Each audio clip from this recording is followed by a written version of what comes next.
إن الحمد لله نحمده ونستعينه ونستغفره ونعوذ بالله من شرور أنفسنا ومن سيئات أعمالنا من يهده الله فلا مضل له ومن يضلل فلا هادي له أشهد أن لا إله إلا الله وحده لا شريك له وأشهد أن محمدا عبده ورسوله لا نبي بعد أما بعد يا أيها الذين آمنوا اتقوا الله حق تقاته ولا تموتن إلا وأنتم مسلمون يا أيها الناس اتقوا ربكم الذي خلقكم من نفس واحدة وخلق منها زوجها وبث منهما رجالا كثيرا ونساء واتقوا الله الذي تساءلون به والأرحام إن الله كان عليكم رقيبا يا أيها الذين آمنوا اتقوا الله وقولوا قولا سديدا يصلح لكم أعمالكم ويغفر لكم ذنوبكم ومن يطع الله ورسوله فقد فاز فوزا عظيما أما بعد فإن أصدق الحديث كتاب الله وخير الهدي هدي محمد صلى الله عليه وسلم وشر الأمور محدثاتها فإن كل محدثة بدعة وكل بدعة ضلالة.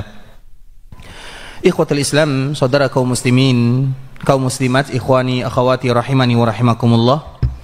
Alhamdulillah, kita bersyukur kepada Allah Subhanahu wa taala pada malam hari ini Allah Subhanahu wa taala masih memberikan kemudahan kepada kita bersama untuk duduk di dalam salah satu rumah Allah Subhanahu wa taala. Dan ketahuilah, siapapun yang ada di dalam rumah Allah Subhanahu wa taala, maka mereka adalah tamunya Allah.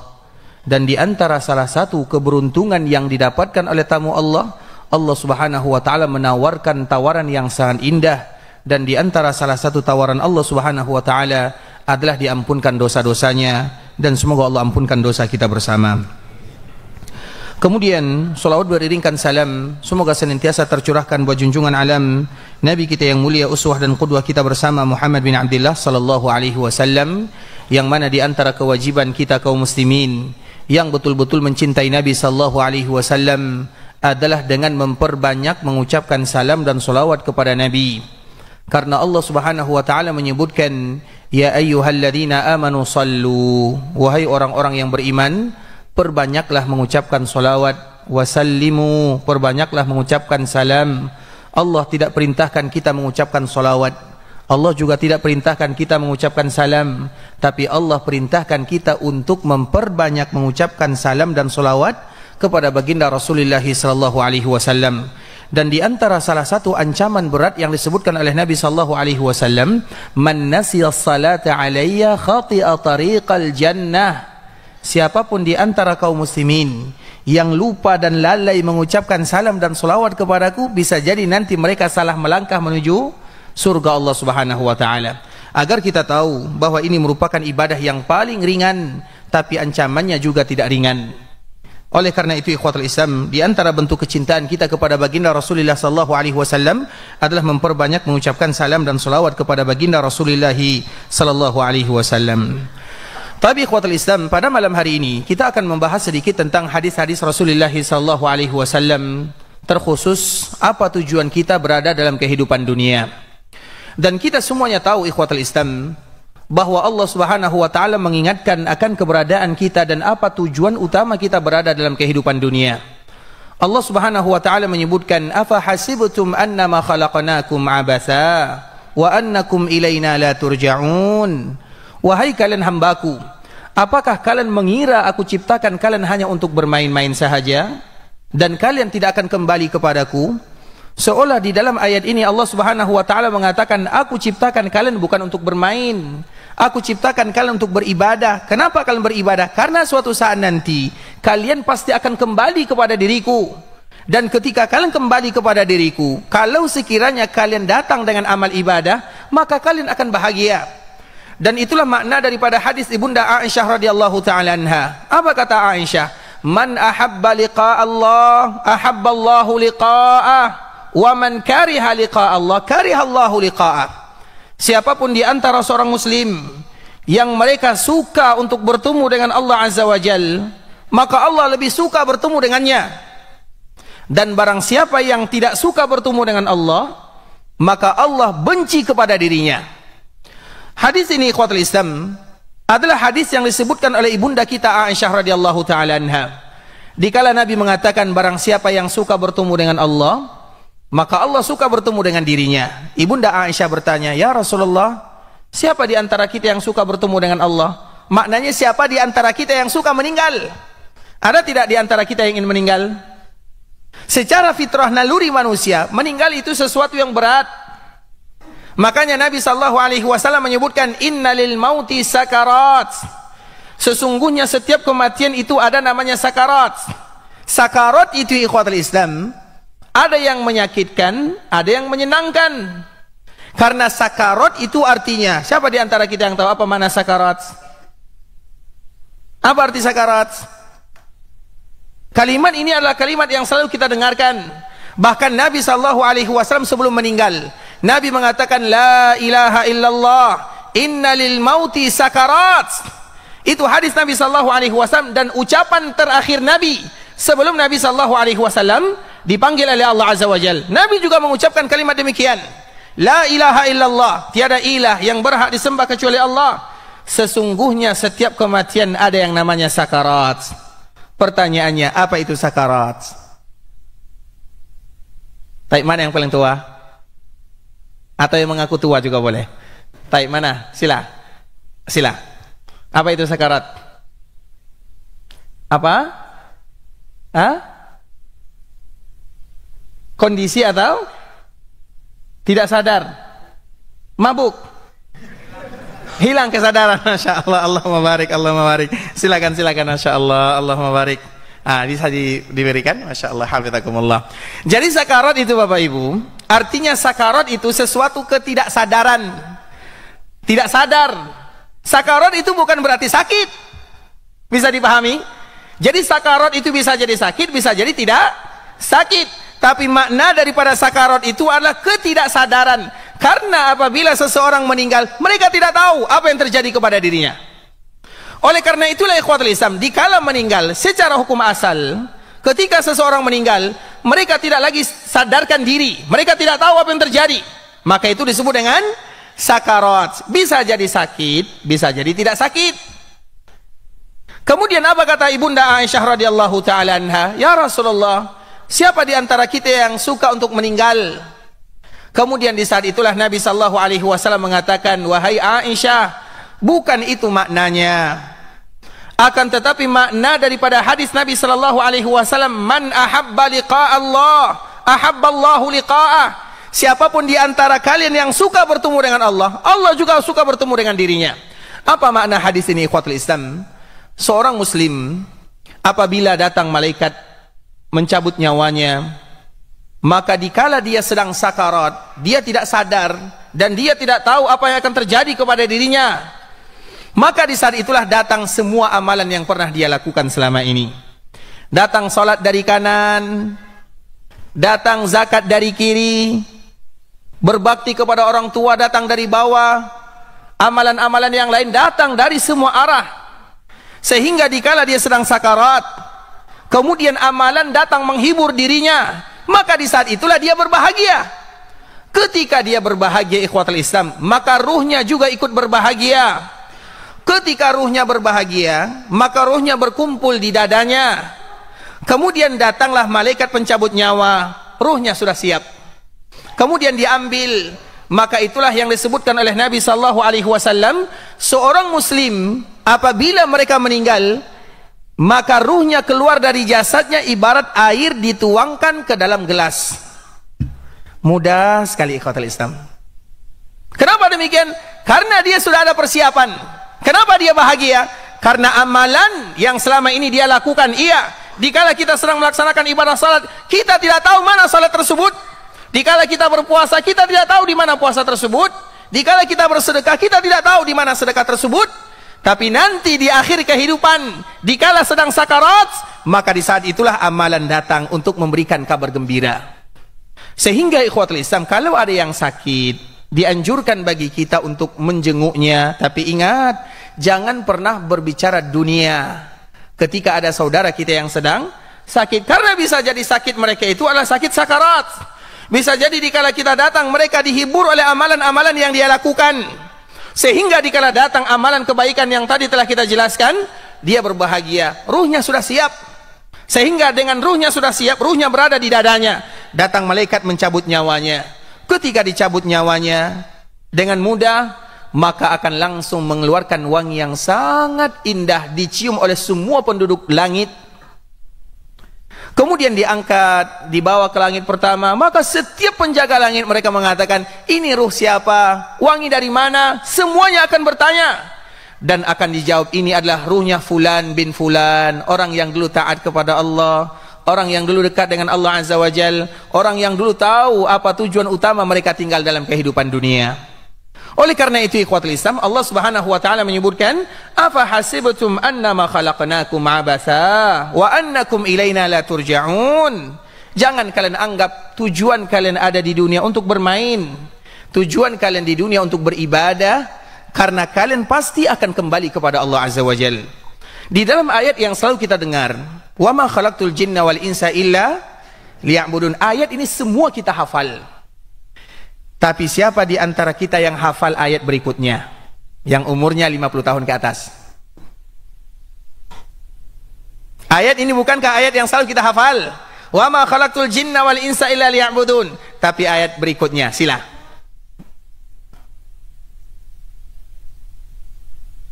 Terus.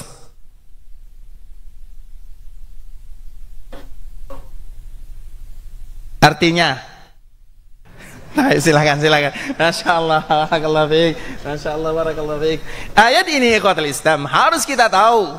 Allah Subhanahu wa taala menyebutkan, "Wa ma khalaqtul jinna wal insa illa liya'budun." Semua kita hafal, tapi harus kita ingat apa ayat berikutnya. "Ma uridu minhum min rizqin wa ma uridu an yut'imun. Innallaha huwar razzaq dzul quwwatil matin." Bahkan sebagian ulama mengatakan ikhwatul Islam, kalimat ini adalah kalimat yang mesti dijadikan wasilah dan tawassul oleh seorang muslim agar mereka dimudahkan mendapatkan rezeki dari Allah Subhanahu wa taala. Dari mana ceritanya? Allah Subhanahu wa taala menyebutkan, "Wa ma khalaqtul jinna wal insa illa liya'budun." Tidaklah aku ciptakan jin dan manusia kecuali untuk beribadah. Kemudian seolah-olah kita bertanya, beribadah, berarti kapan kita bekerja? Atau pertanyaan lain, kalau kita beribadah, maka kita nanti akan rugi dalam masalah dunia. Atau kalau kita beribadah, nanti bagaimana dengan rezeki, ma'isyah? Itu adalah pertanyaan-pertanyaan biasa sebagai seorang manusia. Kalau ada yang bertanya, itu biasa. Akan tetapi Allah sudah memberikan jawaban di ayat berikutnya. Apa kata Allah Azza wa Jal? "Ma uridu minhum min rizqin wa ma uridu an yut'imun." Aku tidak pernah meminta rezeki kepada kalian. Aku tidak pernah minta makan kepada kalian. Innallaha huwar razzaqu dzul quwwatil matin. Akulah zat yang memberikan rezeki. Aku adalah zat yang maha kuat. Akulah zat yang memberikan kepada kalian kehidupan dan aku jamin kehidupan kalian. Seolah ayat ini ikhwatul Islam, ayat yang mengatakan, wahai hambaku, jangan pernah kalian mengira kalau dengan beribadah maka rezeki kalian akan sempit. Tidak. Dengan ibadah itulah rezeki kalian akan dimudahkan oleh Allah Subhanahu wa taala. Karena biasanya yang melalaikan kita dari Allah kira-kira apa?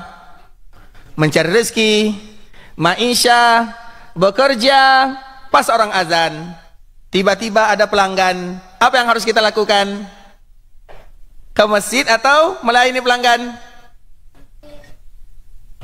Apa nak? Sini kamu nak. Masya Allah. Sini nak. Masya Allah. Allahumma barik. Misalnya orang azan isya, kemudian kamu berjualan layang-layang. Berapa harga layang-layang satu? 15.000. Kemudian kamu berjualan layang-layang. Tiba-tiba ada yang beli 10. Tapi orang sedang sholat isya. Kamu sholat dulu atau jualan dulu? Soalnya baru ke tempat jualan. Nanti orang yang belinya sudah lari. Itu rezeki Allah. Masya Allah. Allahumma barik. Masya Allah. Kayaknya kita kalah sama anak-anak ya. Ini tambah lagi satu. Jadi anak saleh ya, barakallahu fiik. Ikhwatul Islam, itu adalah di antara perkara yang berat. Banyak di antara kita yang gara-gara dunia, gara-gara mencari ma'isyah, mereka lalai dari Allah Subhanahu wa taala. Padahal Allah menyebutkan kalau kalian ingin lancar urusannya di dunia, dimudahkan rezekinya, maka jalannya adalah apa jalannya? Ibadah. Artinya jangan pernah beranggapan kalian beribadah kepada Allah maka Allah akan mempersempit rezeki kalian. Salah anggapan tersebut. Makanya Allah sambung ayatnya, wa ma khalaqtul jinna wal insa illa liya'budun ma uridu minhum min rizqin wa ma uridu an yut'imun innallaha huwar razzaqu dzul quwwatil matin. Artinya ibadah itulah yang akan membuat lancar rezeki kalian. Ibadah itulah yang akan membuat kalian tenang dalam mencari maisha. Karena Allah yang mengatakan dalam ayat ini, innallaha huwar razzaqu dzul quwwatil matin. Sehingga para ulama menyebutkan ikhwatul Islam, di antara salah satu doa yang paling indah. Karena semua kita ingin rezeki ikhwatul Islam. Kita hidup dalam kehidupan dunia, kita tidak lari dari kenyataan. Sehingga dari situlah para ulama menyebutkan di antara salah satu kalimat yang paling indah, ya razzaqu dzul quwwatil matin, ayat yang tadi kita bacakan. Karena Allah bacakan ayat ini atau sebutkan ayat ini setelah Allah perintahkan beribadah. Maka di antara salah satu kalimat yang paling indah, ya razzaq dzul quwwatil matin urzuqni, wahai zat yang maha memberikan rezeki, dzul quwwah al matin, yang tahu semuanya, berikan kepadaku rezeki. Dan ini ikhwatul Islam merupakan di antara ayat yang menunjukkan bahwa kita hidup di dunia bukan atau memiliki tujuan yang sangat mulia, yaitu beribadah kepada Allah. Dan ingat, jangan pernah jadikan ma'isyah atau mencari rezeki atau mencari dunia melalaikan kita beribadah kepada Allah Azza wa Jal. Karena sebagaimana hadis Nabi sallallahu alaihi wasallam, barang siapa yang tujuannya adalah akhirat, maka Allah Subhanahu wa taala akan mudahkan semua urusannya. Wa ja'ala ghinahu fi qalbi, dan Allah akan jadikan kaya di dalam hatinya. Wa man kanatid dunya hammah, namun barang siapa di antara mereka yang dunia saja tujuannya, pagi bangun tidur dunia, siang hari dunia, petang hari dunia, malam hari meninggal dunia, ya kan, dunia semua kan, farraqallahu amrah wa ja'ala faqrahu baina 'ainai, Allah akan tidak pernah selesaikan masalahnya. Itu janji Nabi sallallahu alaihi wasallam. Tidak akan pernah selesai masalahnya, dan dia adalah orang yang fakir untuk selama-lamanya. Bukankah kita ingat hadis Nabi sallallahu alaihi wasallam, di antara sifat anak Adam, kalau dia punya emas satu lembah itu ringan atau berat? Berat itu ikhwatul Islam, bukan untuk 7 turunan lagi, 70 turunan. Maka dia latamanna tsani, maka dia akan menginginkan lembah yang kedua. Kenapa dia ingin lembah yang kedua? Padahal tidak akan habis. Karena dia merasa dirinya fakir untuk selama-lamanya. Kenapa dia merasa fakir? Karena tujuannya hanya dunia. Itulah hadis Nabi sallallahu alaihi wasallam. Kami punya cerita sedikit ya, agar kita tahu bagaimana Allah Subhanahu wa taala ibadah dengan ma'isyah, dua hal yang tidak akan pernah bertentangan untuk selama-lamanya. Bahkan Allah Subhanahu wa taala juga menyebutkan di akhir surah Taha, wa'mur ahlaka bis-salah wastabir 'alaiha la nas'aluka rizqa nahnu narzuquka wal 'aqibatu littaqwa. Wahai hambaku, kata Allah, perintahkanlah anakmu untuk salat. Salat itu artinya puncak daripada ibadah. Perintahkan mereka salat, bukan hanya sekedar perintahkan, tapi bersabar dalam memerintahkan. Maknanya jangan pernah berhenti memerintahkan anak dan keluarga untuk beribadah kepada Allah. Kemudian apa kata Allah? La nas'aluka rizqa. Sama dengan ayat yang tadi kita baca. Kami tidak pernah menuntut bahwa anakmu itu kamu yang memberikan rezeki. Nahnu narzukuk. Kami yang akan berikan rezeki. Tapi dengan mereka melaksanakan ibadah salat kepada Allah Subhanahu wa taala. Sehingga antara ibadah dengan rezeki, dua hal yang tidak akan pernah terpisahkan. Makanya kami pernah ingat ya, Nabi Sulaiman alaihissalam. Nabi Sulaiman ini adalah di antara seorang nabi yang diberikan kelebihan yang luar biasa oleh Allah Azza wa Jalla. Salah satunya bisa berbicara dengan makhluk atau dengan hewan. Dan salah satunya adalah semut. Jadi Nabi Sulaiman alaihissalam pernah melihat semut. Dia sedang membawa satu biji gandum. Biasanya gandum dengan semut mana yang lebih besar? Lebih besar gandum. Dibawa oleh semut ini, ikhwatul Islam. Diperhatikan oleh Nabi Sulaiman. Kemudian semut ini membawa gandum sampai ke pinggir sungai. Dikala sampai di pinggir sungai, maka ternyata sudah ada kodok yang menunggu di sana. Difda itu kata ya kalau bahasa kita. Kemudian gandum ini diserahkan kepada Difda ini. Kemudian Difda ini ditanya oleh Nabi Sulaiman. Nabi Sulaiman bertanya kepada semut. Nabi Sulaiman bertanya kepada Difda, apa yang kalian lakukan? Karena Nabi Sulaiman paham bahasa semut. Makanya kalau ada yang paham bahasa semut berarti Nabi Sulaiman dia. Ya kan? Baik. Kemudian ikhwatul Islam, apa kata Difda ini? Allah perintahkan kami berdua, semut, mengantarkan gandum, kemudian diantarkan oleh kodok ini karena di dalam dasar sungai ini ada cacing. Kita tahu cacing, biasanya kan bebatuan itu ada cacing di dalamnya.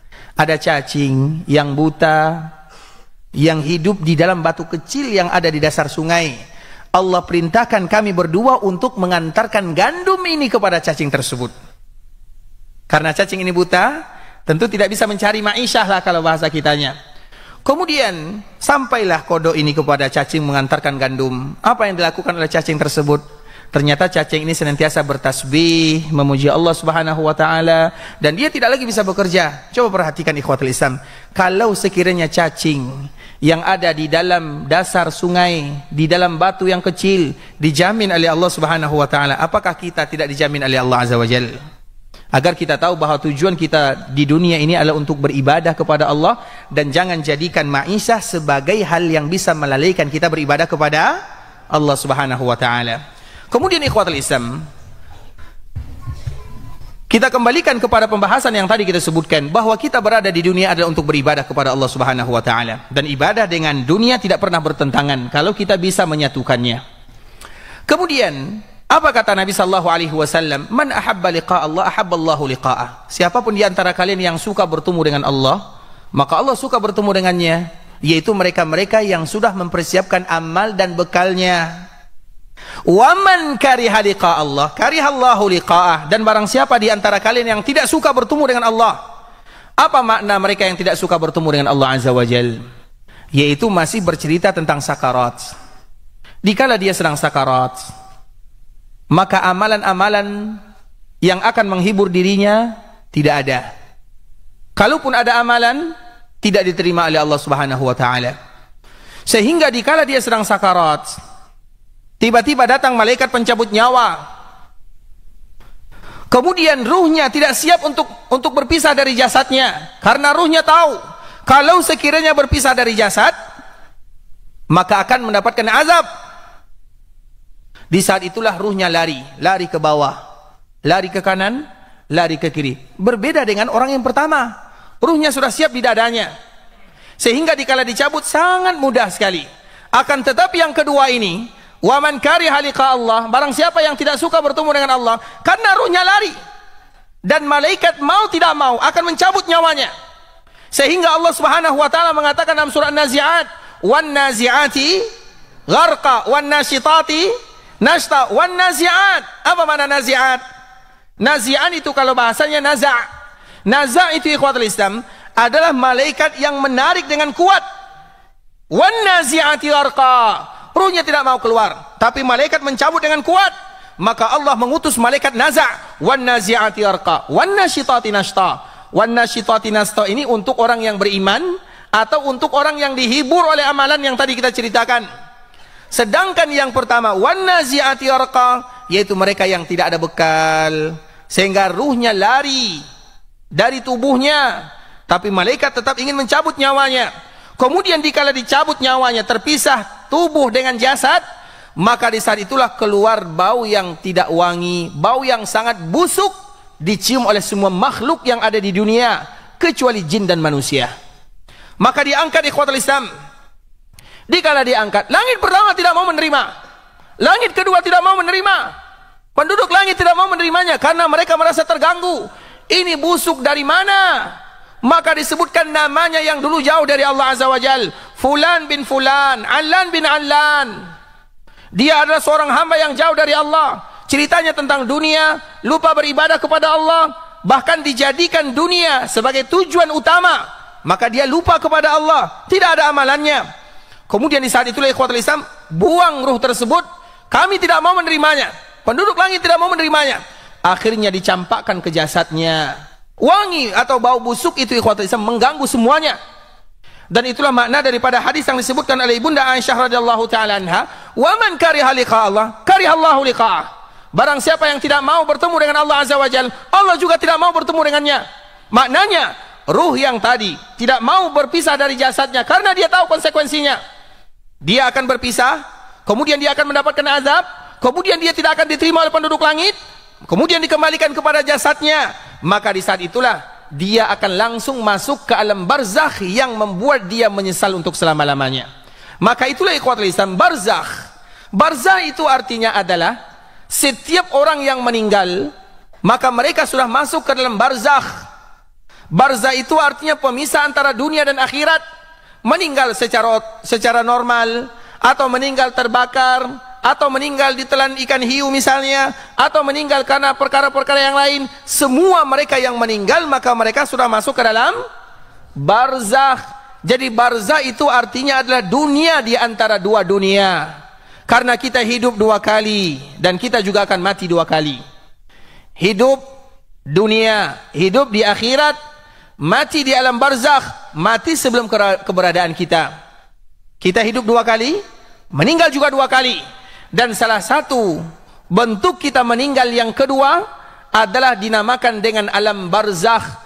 Barzakh itu artinya adalah pemisah antara langit dan bumi, atau antara dunia dan akhirat. Hidup dunia tidak sama dengan kehidupan barzakh, kehidupan barzakh juga tidak sama dengan kehidupan akhirat. Ini tiga kehidupan yang tidak sama. Oleh karena itu ikhwatul Islam, kita kembalikan kepada hadis Nabi sallallahu alaihi wasallam tentang masalah barzakh. Karena barzakh itu artinya adalah alam yang memisahkan antara dunia dengan akhirat. Di alam barzakh ini ikhwatul Islam, maka itu dikembalikan bagaimana keadaan kaum muslimin. Seorang yang tadi bertemu dengan Allah Azza wa Jal, yang dibantu oleh amalan-amalan kebaikan yang mereka lakukan, maka di saat itulah pertama kali ujian yang akan dia lulus darinya adalah ketika dia berhasil menjawab pertanyaan malaikat-malaikat Allah Azza wa Jal. Dan kita tahu malaikat tersebut dinamakan dengan Munkar dan Nakir. Kenapa disebut dengan Munkar dan Nakir? Munkar itu artinya sesuatu yang kita tidak kenal. Karena memang di alam kubur tidak ada orang dalam, kan? Di dalam kubur itu ikhwatul Islam tidak ada ceritanya saya kenal dengan fulan, saya kenal dengan fulan, saya muridnya fulan, saya muridnya fulan, tidak ada. Di alam kubur itu disebut dengan alam kubur, sebenarnya namanya alam barzakh. Hanya saja kebanyakan manusia dikuburkan, maka disebut dengan alam kubur. Jadi apabila disebut dengan alam kubur, maka itu juga dengan alam barzakh. Tapi apabila disebut dengan alam barzakh, bisa jadi dikuburkan, bisa jadi tidak dikuburkan. Nah, di alam kubur atau di alam barzakh ikhwatul Islam, pertemuan kita pertama adalah dengan malaikat. Ada yang menyebutkan warnanya hitam, ada yang menyebutkan warnanya biru, azrak. Kemudian malaikat ini dia tidak tahu menahu. Yang dia ingin tahu adalah bagaimana pertanyaannya bisa dijawab. Agar kita tahu tidak ada yang namanya wasilah dan perantara dikala kita berada di perkuburan dan di alam barzakh.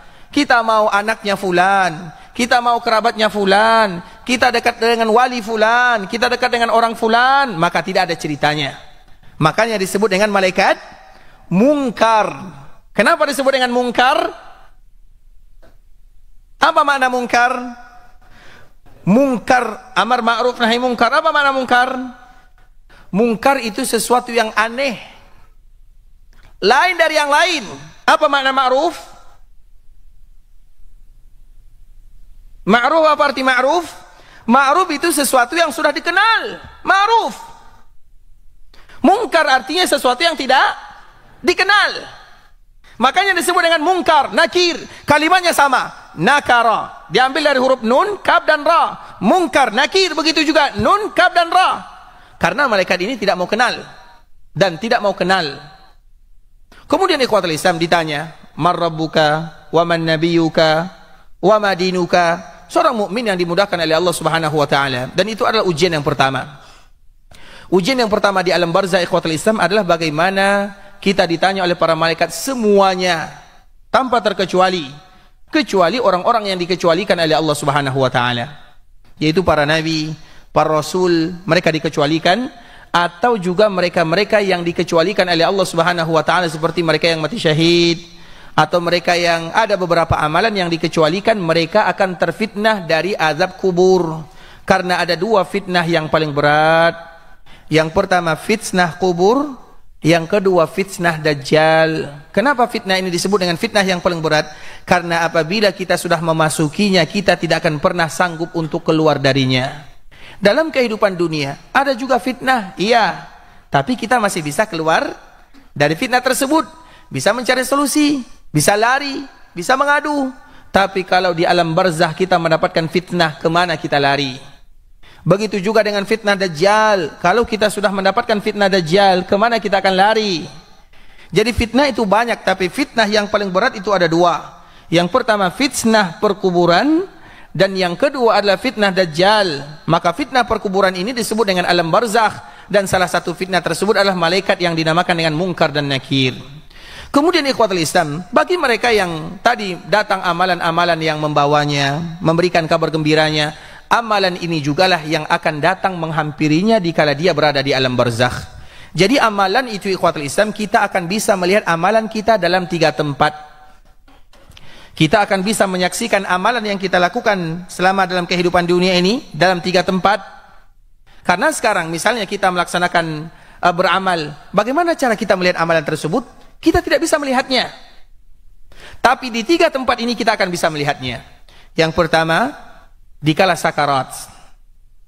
Yang kedua, dikala kita berada di alam barzakh. Yang ketiga, dikala nanti berada di mizan. 3 tempat inilah amalan akan hadir. Dikala kita sedang sakarat, tadi telah kita ceritakan. Dikala berada di alam barzakh, kita akan kedatangan tamu. Tamu itu tidak lain tidak bukan adalah amalan yang kita lakukan. Kemudian dikala ditimbang di mizan, amalan juga dibentuk oleh Allah Subhanahu wa taala, dan kita akan menyaksikan amalan kebaikan atau amalan keburukan. Adapun orang yang beriman kepada Allah Subhanahu wa taala, maka tentunya datang amalan yang pernah dia lakukan dalam bentuk seorang teman wangi, indah, sehingga dengannya dia akan terhibur. Jadi barzakh itu akan menjadi hiburan dan taman surga bagi dirinya. Tapi kalau sekiranya tidak demikian, dia gagal pada pertanyaan pertama, maka datang juga amalannya. Amalannya berbentuk seorang manusia yang buruk, yang busuk, dan itulah yang akan selalu menemani dirinya sampai terjadi hari kiamat. Maka disitulah terkenal dengan istilah malam pertama di alam barzakh, karena biasanya kalimat malam pertama itu indah atau tidak indah? Indah sekali ikhwatul Islam. Malam pertama itu adalah sesuatu pemandangan yang indah. Begitu juga di alam barzakh. Apa kata malaikat kepada orang-orang yang beriman dan bertakwa kepada Allah? Nam kanaumatil arus. Tidurlah kamu sebagaimana tidurnya pengantin. Itulah yang kita kenal dengan malam pertama. Jadi alam barzakh itu ikhwatul Islam sangat indah. Hanya saja kita tidak tahu cerita tentang alam barzakh kecuali apa yang dikabarkan oleh Allah dan disebutkan oleh Nabi sallallahu alaihi wasallam. Karena cerita alam barzakh itu tidak terlalu banyak. Dan cerita alam barzakh itu kita juga tidak terlalu tahu sampai kita nanti bisa memasukinya. Artinya cerita barzakh yang kita sampaikan hanya apa yang disampaikan oleh Allah Azza wa Jalla. Hanya apa yang disampaikan oleh Nabi sallallahu alaihi wasallam. Pada hakikatnya kita tidak tahu. Namun di antara salah satu yang disampaikan oleh Nabi sallallahu alaihi wasallam kepada orang-orang yang beriman kepada Allah Azza wa Jalla, tidurlah kamu wahai fulan sebagaimana tidurnya pengantin. Maka di saat itulah dia tertidur, sehingga alam barzakh itu akan menjadi ringkas dan singkat bagi dirinya.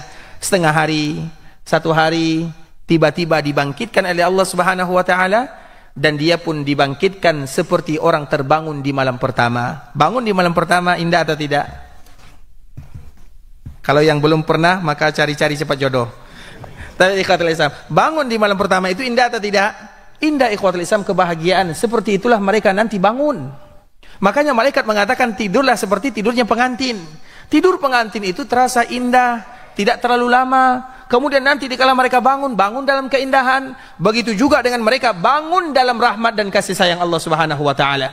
Maka mereka mengatakan, ya Rabb aqimis sa'ah, ya Rabb aqimis sa'ah. Ya Allah, cepatlah terjadikan hari kiamat. Jadikan hari kiamat supaya kiamat itu terjadi. Kenapa demikian permintaannya? Karena dia tahu kalau terjadi hari kiamat, maka Allah Subhanahu wa taala akan letakkan dia ke posisi yang lebih indah daripada alam barzakh. Ikhwatul Islam, saudara kaum muslimin, berapa menit lagi? 1 ya. Kita siap-siap ya, insyaallah. Masih semangat untuk disambung setelah Isya? Kita salat dulu atau azan dulu atau gimana? Salat dulu? Baik, ikhwatul Islam, kita mendengarkan azan Isya dulu. Kemudian nanti kita sambung sedikit tentang masalah malam pertama di alam barzakh. Karena bagaimanapun ikhwatul Islam, kita hidup di dunia hanya 60 tahun atau 70 tahun. Kemudian di alam barzakh berapa tahun lamanya? Berapa lama kita di alam barzakh? Allahu a'lam, kita tidak tahu. Kemudian setelah alam barzakh adalah kehidupan akhirat. Berapa lama kehidupan akhirat? Bukan Allahu a'lam, selama-lamanya. Artinya ikhwatul Islam, itu merupakan di antara kehidupan kita yang paling panjang. Dan setelahnya ada lagi kehidupan untuk selama-lamanya. Maka berbicara tentang alam barzakh adalah pembicaraan yang akan mengingatkan kita kepada Allah bahwa kita di dunia tidak terlalu lama. Coba bayangkan banyak generasi-generasi sebelum kita, mereka sudah dipanggil. Di mana mereka sekarang? Mereka di alam barzakh. Dan alam barzakh mereka bisa jadi taman di antara taman-taman surga atau lubang daripada lubang api neraka. Wal'iyazubillah. Ikhwatul Islam, insyaallah nanti akan kita sambung lagi setelah kita salat. Barakallahu fikum. Wassalamualaikum warahmatullahi wabarakatuh.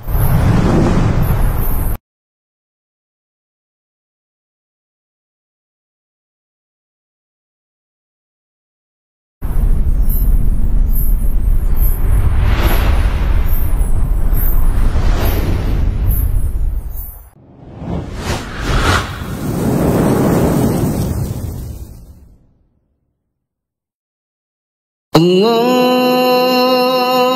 Akbar, Allahu Akbar,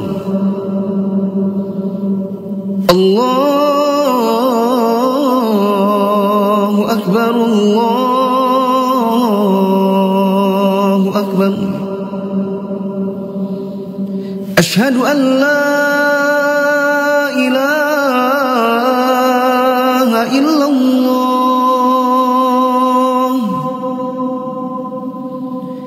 أشهد أن لا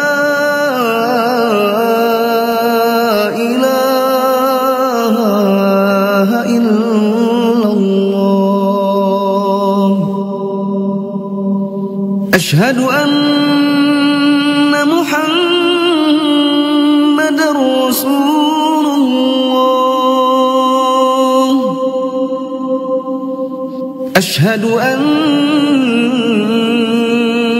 محمد رسول الله. حي على الصلاة،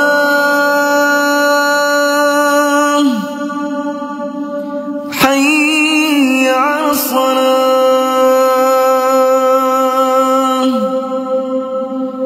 حي على الفلاح،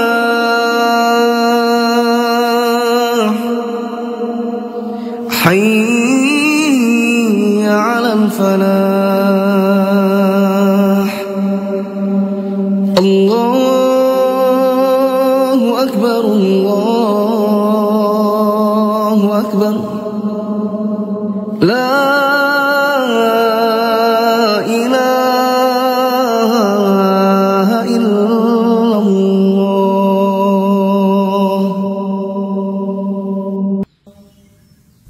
اللهم صل على محمد وعلى آل محمد كما صليت على آل إبراهيم إنك حميد مجيد.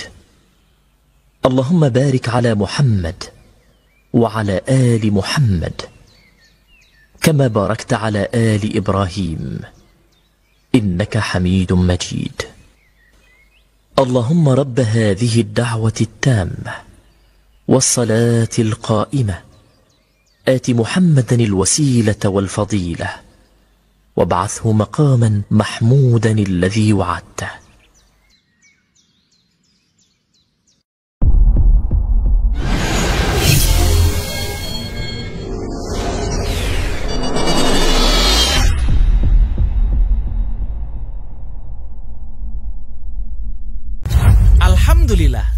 Telah hadir aplikasi dakwah yang menunjang kebutuhan umat muslim dalam melaksanakan ibadah harian yang sesuai dengan tuntunan Al-Quran dan As-Sunnah.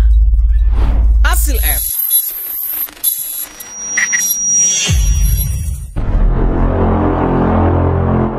Kita lanjutkan sebentar. Sampai jam berapa kira-kira? Ada kesepakatan dulu ya. Nanti agar tidak ada yang dimarahi. Tadi ikhwatul Islam kita lanjutkan. Tadi kita telah menjelaskan hadis yang dibawakan oleh sahabat Abu Hurairah radhiyallahu taala anhu. Nabi sallallahu alaihi wasallam mengatakan, "Nam ka naumatil arus." Tidurlah kalian sebagaimana tidurnya seorang pengantin. Alladzi la yuqidhuhu illa ahabbu ahlihi ilaih. Yang mana dia tidak akan dibangunkan kecuali oleh orang yang dia cintai, yaitu istrinya. Hatta yab'athuhu Allahu min madja'ihi dzalik, sampai pada akhirnya Allah Subhanahu wa taala akan bangkitkan dia dari tempat tidurnya. Kita tahu ikhwatul Islam, setiap kita sudah punya tempat duduk di dalam api neraka.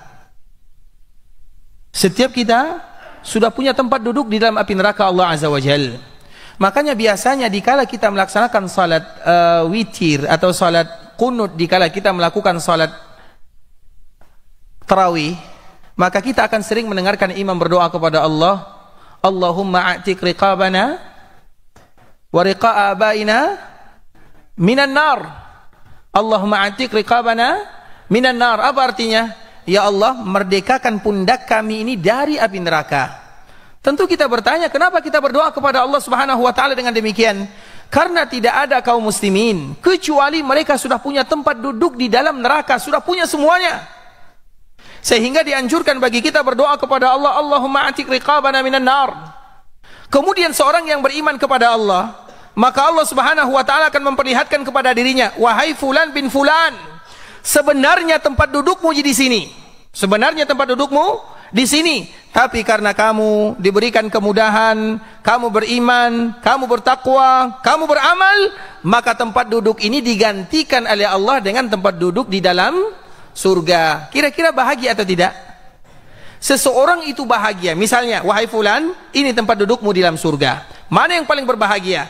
Orang yang Allah katakan kepadanya, wahai fulan, ini tempat dudukmu di dalam surga. Dengan orang yang kedua Allah katakan, wahai fulan, sebenarnya ini tempat dudukmu di dalam api neraka. Kemudian Allah selamatkan dan digantikan dengan tempat duduk yang ada di dalam surga. Kira-kira mana yang paling berbahagia? Yang kedua, ikhwatul Islam, begitu juga dengan orang yang tidak taat kepada Allah, akan diperlihatkan kepadanya tempat duduknya di dalam surga. Orang yang tidak beribadah, baik itu karena kefasikan, atau karena kekufuran, atau karena kemurtadan, Allah lihatkan kepada mereka tempat duduk di dalam surga. Kemudian Allah mengatakan, wahai fulan, sebenarnya tempat dudukmu di sini. Kemudian aku ganti tempat duduk yang ada di dalam api neraka. Kira-kira sakit atau tidak? Sakit hati ikhwatul Islam. Dan Allah Subhanahu wa taala ingin memberikan balasan yang demikian. Sebenarnya tempat dudukmu di dalam surga kalau kamu taat. Tapi karena kamu ingkar kepada Allah, jauh dari Allah Azza wa Jal, maka ini tempat dudukmu di dalam neraka Allah Azza wa Jal. Itu diantara cara Allah Subhanahu wa taala untuk memberikan balasan kepada mereka yang taat dan kepada mereka yang tidak taat. Oleh karenanya ikhwatul Islam, alam barzakh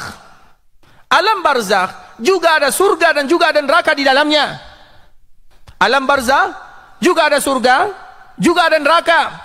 Maka banyak di antara kaum muslimin yang taat kepada Allah, mereka masuk surga sebelum mereka masuk surga yang sesungguhnya. Dan banyak juga di antara mereka yang masuk dalam neraka, sedangkan mereka belum lagi masuk ke dalam neraka yang sesungguhnya. Kita contohkan misalnya mimpi Nabi sallallahu alaihi wasallam, dan mimpi Nabi ini benar adanya ikhwatul Islam. Di dalam hadis yang dibawakan oleh sahabat Samurah bin Jundub radhiyallahu ta'ala anhu, Nabi pernah dibawa oleh malaikat Jibril. Kemudian dikala Nabi sallallahu alaihi wasallam dibawa oleh malaikat Jibril, ini dalam alam barzakh, ini cerita barzakh, bukan cerita akhirat. Kemudian Nabi sallallahu alaihi wasallam melihat ada orang, yang satu berdiri, yang satu berbaring. Yang berdiri ini sedang memegang batu besar. Kemudian dia pukulkan batu besar kepada orang yang tadi sedang berbaring, hancur kepalanya. Kemudian batu ini menggelinding ke kiri ke kanan. Kemudian dikala kepalanya hancur, dikembalikan oleh Allah Subhanahu wa taala. Kemudian orang yang berdiri kembali mengambil batunya, dipukulkan lagi sampai hari kiamat. Maka Nabi sallallahu alaihi wasallam mengatakan, "Mahadan, wahai Jibril, apa yang terjadi kepada mereka berdua? Yang satu berdiri mengambil batu, yang satu berbaring dipukulkan batu di kepalanya. Mahadan, apa yang terjadi kepada mereka berdua?" Apa kata Jibril? "Intalik, intalik." Berangkat dulu wahai Muhammad, berangkat dulu. Tidak usah kita hiraukan. Kemudian Nabi berjalan dengan malaikat Jibril. Ini cerita di alam barzakh, agar kita tahu banyak di antara mereka yang masuk neraka sebelum masuk neraka yang sesungguhnya, dan banyak yang masuk surga sebelum surga yang sesungguhnya. Kemudian apa kata malaikat Jibril? "Intalik, intalik." Berangkat, kita tinggalkan mereka. Tidak lagi ikhwatul Islam. Kemudian ada lagi dua orang. Yang satu sedang berdiri di pinggir sungai, yang satu sedang berenang di sungai yang warnanya merah seperti darah. Kemudian orang ini berenang, dan dia ingin, karena berenang itu penat, lelah. Pada akhirnya dia ingin pergi istirahat, untuk pergi ke tepian atau pergi ke pinggirnya. Kemudian dikala dia sampai di pinggir sungai, maka orang yang tadi ada di pinggir sungai memasukkan batu ke dalam mulutnya dan mengusirnya kembali berenang. Kemudian dia pergi lagi ke bagian pinggiran sungai, dimasukkan lagi batu. Itulah yang terjadi sampai hari kiamat. Maka Nabi kembali bertanya, "Ya Jibril, mahadan, wahai Jibril, mereka berdua ini apa yang mereka lakukan? Kenapa mereka demikian sampai hari kiamat?" Kemudian apa kata Jibril? "Intalik, intalik, intalik." Berangkat, tinggalkan mereka. Kemudian Nabi SAW kembali melihat pemandangan yang berikutnya. Masih ada dua orang. Yang satu berdiri, yang satu duduk. Yang berdiri mengambil mulut orang yang duduk, kemudian ditarik sampai robek sampai di belakangnya. Maka Nabi SAW kembali bertanya, "Mahadan, wahai Jibril, apa yang mereka lakukan? Karena itu akan terjadi sampai hari kiamat." Apa kata Jibril? "Intalik." Berangkat, tinggalkan mereka. Kemudian yang keempat, Nabi SAW juga melihat pemandangan yang ajaib, yang aneh. Dilihat ada laki-laki dan perempuan di dalam sebuah tempat. Ada tempat ikhwatul Islam, bagian kepalanya kecil, kemudian besar, kemudian kecil lagi ke bawah. Apa bahasa kitanya? Seperti kendi. Jadi bagian atasnya kecil, kemudian besar, kemudian ditutup di bagian bawah. Nabi SAW melihat ada beberapa orang di dalamnya, tidak memakai pakaian. Mereka berteriak, ingin keluar, tidak bisa. Kalau lurus, kemungkinan keluar bisa atau tidak? Masih bisa, tapi ini bentuknya seperti di atasnya kecil, kemudian besar, kemudian mengecil lagi ke bawah. Bagaimana dia bisa keluar? Nabi kembali bertanya, "Wahai Jibril, apa yang terjadi kepada mereka?" Kemudian Nabi melihat pemandangan-pemandangan kurang lebih 6 atau 7 pemandangan berikutnya. Kemudian setelah selesai melakukan perjalanan, ini ceritanya di alam barzakh. Maka maka Jibril baru mengatakan makna daripada tafsiran yang tadi dilihat oleh Nabi SAW. Sebelum kita lanjutkan tafsiran ini, siapa yang bisa mengulang 4 yang tadi dilihat oleh Nabi? Baik, sila. Yang pertama,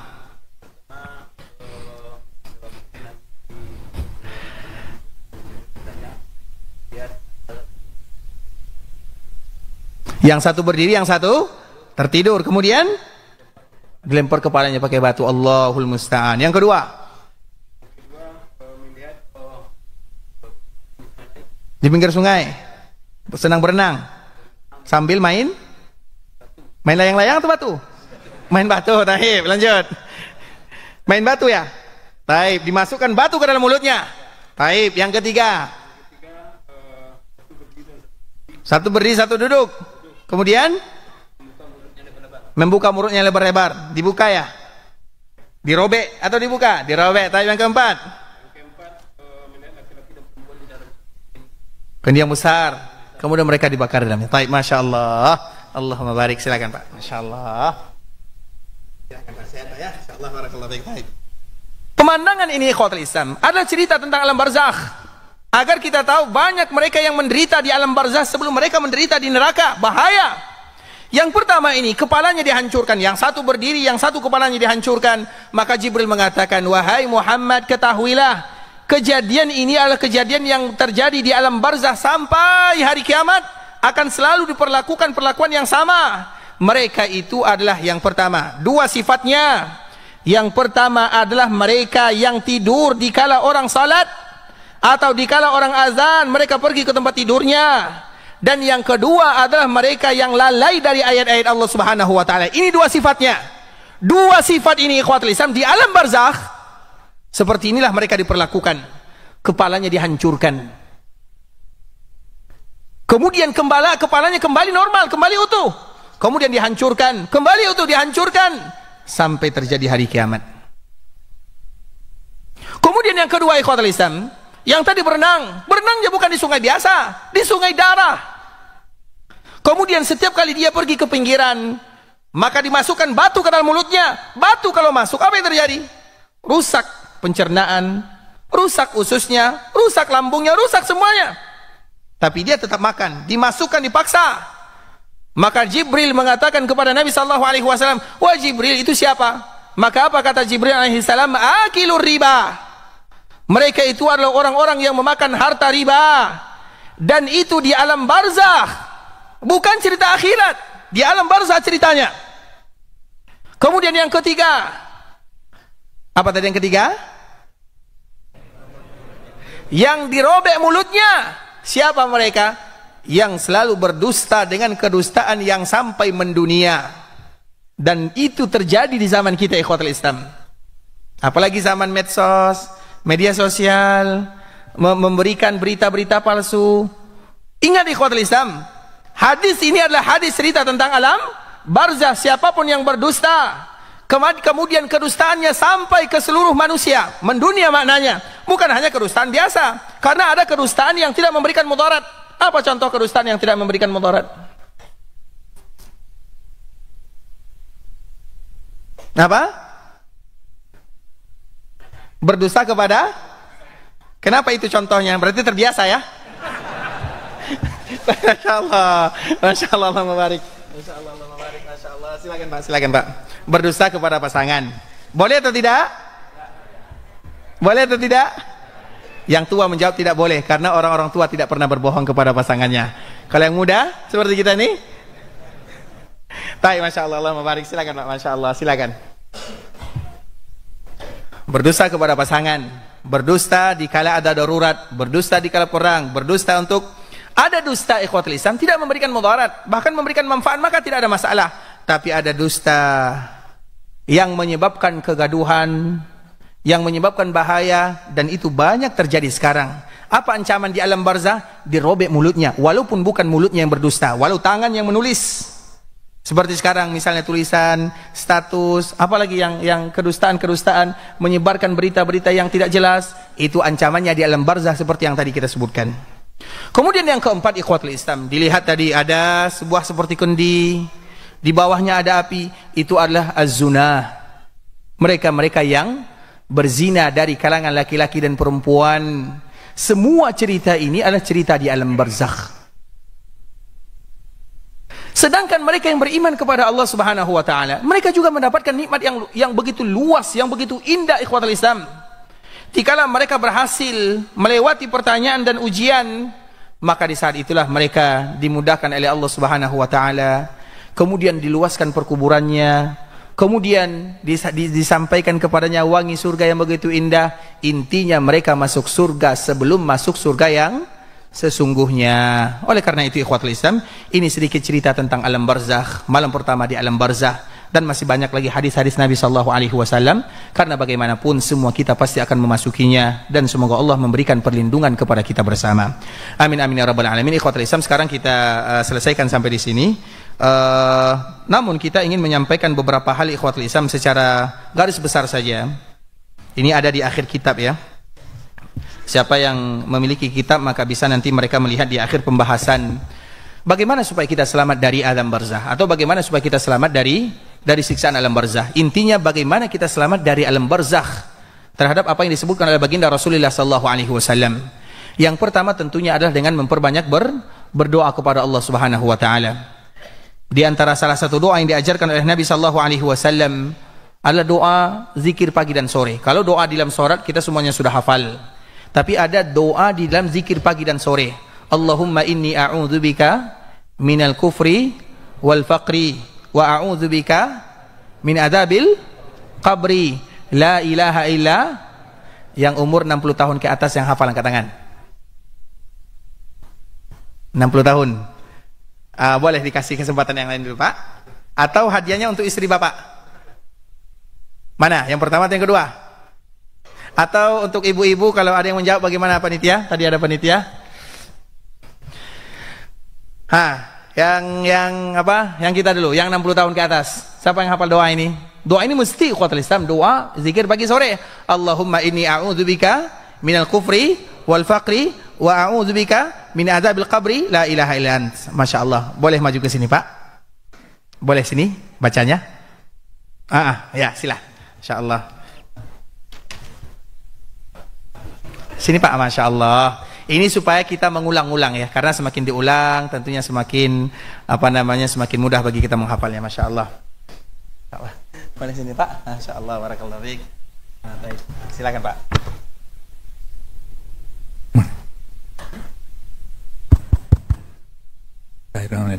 Allahumma inni a'udzubika minal kufri wal faqr wa a'udzubika min adzabil qabri. La ilaha illa anta. Artinya Allahumma inni, ya Allah, lindungilah hamba dari Allahumma inni, sesungguhnya aku a'udzubika, berlindung kepadamu min adzab minal kufri, dari kekufuran, wal faqri, dan kefakiran, wa a'udzubika min adzabil qabri, berlindung dari siksa kubur. La ilaha illa anta, tiada ilah yang berhak kecuali Masya Allah. Silakan, Pak. Masya Allah. Sehat selalu, Pak ya. Kalau boleh tahu berapa umurnya, Pak? 73. Yang 73 sudah hafal, yang 37. Baik, Ikhwatul Islam, kita lanjutkan. Ibu-ibu kalau ada nanti dikabarkan ya. Taib, itu yang pertama. Jadi ini merupakan sebenarnya doa ini doa dalam zikir pagi dan sore. Kalau kita terbiasa mengucapkan doa ini Ikhwatul Islam, berarti kita hafal Allahumma inni a'udzubika minal kufri wal faqri wa a'udzubika min adzabil qabr. Doa itu senjata kaum muslimin yang sangat indah Ikhwatul Islam. Taib, yang kedua, ini secara singkat saja kita menyebutkan. Yang kedua adalah menjaga salat dan wudhu.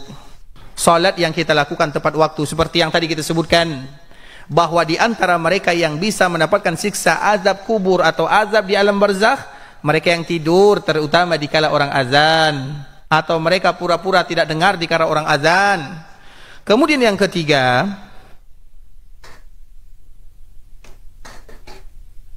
taib, kalau ada ibu-ibu kata panitia, kalau ada ibu-ibu yang jawab boleh melalui WA ya. Tapi yang ketiga, orang yang disolatkan oleh kaum muslimin dikala meninggal. Makanya meninggal itu Ikhwatul Islam dianjurkan kalau ada yang meninggal untuk disampaikan dan diberitakan. Kenapa demikian? Karena semakin banyak yang mensalatkan semakin bagus. Tapi ingat Ikhwatul Islam, jangan dengan kita berlama-lama kita memperlamakan pengurusannya, bukan demikian. Tapi secara langsung. Oleh karenanya apabila ada orang yang meninggal disolatkan oleh kaum muslimin dan banyak yang mensolatkan, itu adalah di antara salah satu yang bisa menyebabkan mereka terhindar dari azab kubur. Maka di antara salah satu kemuliaan yang paling mulia adalah ikut solat jenazah. Dikala kita ikut solat jenazah, ada berapa takbir dia? Ada 4 takbir. 5 boleh atau tidak? Boleh atau tidak? Boleh. Kalau 6 boleh atau tidak? Tidak. Kalau 7 boleh atau tidak? Siapa yang tanggung jawab? Boleh. Kenapa boleh? Apa? Dengan Ustaz. Siapa Ustaz nama? Yang mana? Ustaz yang mana? Ini taklid nih. Ustaz Murudi. Apa dalil Ustaznya? Lupa ya? Masya Allah. Masya Allah. Allahumma barik. Taib. Kemudian Ikhwatul Islam, 7 boleh. Kalau 9, 8 tidak boleh. Artinya Ikhwatul Islam, takbir yang pertama adalah Al-Fatihah. Takbir yang kedua adalah salawat. Takbir yang ketiga, doa apa doanya? Allahumma ighfir li hayyina wa mayyitina wa syahidina wa ghaibina wa dzakarina wa unsana wa saghirina wa kabirina. Allahumma man ahyaitahu minna fa ahyihi 'alal iman wa man tawaffaitahu minna fatawaffi 'alal Islam. Allahumma ighfir lahu warhamhu wa'afihi wa'fu anhu, dan doa-doa berikutnya. Hafal doanya? Berarti kelihatan tidak pernah salat jenazah. Hafal doanya? Allahumma ighfir li hayyina wa mayyitina wa syahidina wa ghaibina wa dzakarina wa unthana wa saghirina wa kabirina. Allahumma man ahyaitahu minna fa ahyi 'alal iman wa man tawaffaitahu minna fatawaffi 'alal Islam. Kemudian baru doa-doa berikutnya. Allahumma la tahrimna ajrahu. Kalau sekiranya takbirnya dilebihkan, maka setiap takbir yang dilebihkan doa isinya. Karena doa yang terbaik itu di dalam kita mensalatkan. Karena nanti setelah disalatkan maka kita langsung membawa dia ke perkuburan. Kemudian yang keempat, ikhwatul Islam, memperbanyak membaca suratul Muluk. Maka di antara salah satu nama suratul Muluk disebut dengan suratul Mani'ah. Mani'ah itu artinya adalah surat yang bisa melarang kita untuk terhindar dari azab alam barzakh dan azab perkuburan. Tabarakalladzi biyadihil mulku wa huwa ala kulli syai'in qadir. Cuma 30 ayat. Satu ayat satu hari, 1 bulan hafal surah Al-Muluk. Satu ayat satu hari, 3 bulan, 1 bulan hafal surah Al-Muluk. Bulan kedua murojaah, bulan ketiga hilang lagi. Surah Al-Muluk ikhwatul Islam. Surah Al-Muluk itu 3 ayat. Apa kata Nabi sallallahu alaihi wasallam? Fil Qur'ani 30 ayat. Syafa'at li rajulin hatta ghufira lah wa hiya tabarakalladzi biyadihil mulk. Kemudian ikhwatul Islam yang keempat, syahid di jalan Allah. Syahid di jalan Allah kita tahu semuanya. Atau mereka yang ribat di jalan Allah. Ribat di jalan Allah itu terutama bagi mereka yang menjaga perbatasan, menjaga kaum muslimin. Mereka tidak tidur, kita tidur. Mereka itu adalah orang-orang yang diberikan kemuliaan oleh Allah, dijaga dari azab kubur. Kemudian ikhwatul Islam meninggal karena mabtun. Mabtun itu sakit perut. Sakit perut itu ikhwatul Islam, mana yang namanya perut? Mana yang namanya perut? Karena apabila kita tahu makna daripada perut, semua yang penyakit yang ada di dalamnya menyebabkan kita terhindar dari alam siksaan alam barzakh atau alam kubur. Jadi pertanyaannya, mana yang nama perut? Tak tahu perut? Lambung saja. Perut, mana yang namanya perut? Apakah semua dari atas ke bawah sini sampai ke bawah, atau yang di tengah saja? Yang mana? Kenapa kita mengatakan yang demikian? Karena kalau sekiranya kita mendefinisikan dari sini sampai ke bawah, berarti semua sakit sini termasuk sakit bagian mabtun. Nabi tidak mengatakan mabtun itu artinya yang terkena perutnya, bagian perutnya.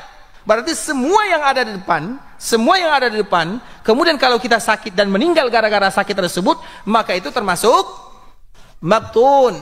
Bisa dipahami? Makanya pertanyaannya, mana yang namanya perut? Kan tak ada yang berani jawab? Hah? Yang tengah aja, berarti atas tak masuk. Berarti kalau ada yang sakit jantung tak masuk. Kan biasanya sakit jantung, sakit paru-paru, sakit perut.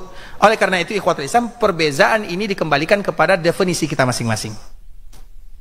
Bisa dipahami? Dan semoga semua yang sakit tersebut itu adalah diantara salah satu penyebab dia dihindari dari siksa perkuburan. Kemudian meninggal pada hari Jumat atau malam Jumat itu juga diantara salah satunya. Kemudian amal jariyah. Amal jariyah itu juga diantara perkara yang bisa menyebabkan kita terhindar dari alam barzakh atau dari azab perkuburan. Amal jariyah itu yang pertama, anak yang saleh yang mendoakan dirinya. Ingat ya, anak yang saleh, bukan anak yang tidak saleh. Berarti anak yang tidak saleh masuk atau tidak? Tidak. Kemudian anak yang saleh, anak ini anak siapa saja, mau anak kita, anak saudara kita, anak kakak kita, anak yang kita sekolahkan, masuk semuanya. Jelas ya, anak yang saleh. Yang penting anak ini saleh gara-gara kita.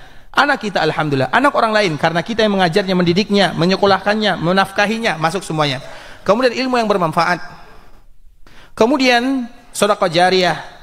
Kemudian sedekah air. Kemudian masjid yang dibangun. Kemudian sungai yang dialirkan. Kemudian Quran yang diwakafkan. Ada 7 amalan yang juga semuanya disebut dengan jariyah. Itu semua merupakan di antara amalan yang bisa menyebabkan seseorang terhindar dari neraka Allah Azza wa Jalla atau terhindar dari alam barzakh atau siksaan alam barzakh. Barakallahu fikum ikhwatul Islam. Sampai di sini pembahasan yang bisa kami jelaskan. Yang benar dari Allah Subhanahu wa taala, yang salah tentunya dari diri kami karena kurangnya ilmu kami, karena kebodohan kejahilan kami.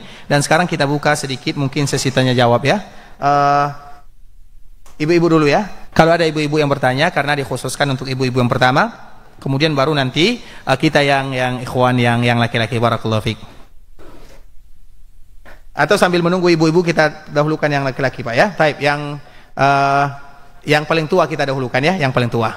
Makanya kalau bertanya tua dulu. Taib, silakan. Assalamualaikum warahmatullahi wabarakatuh.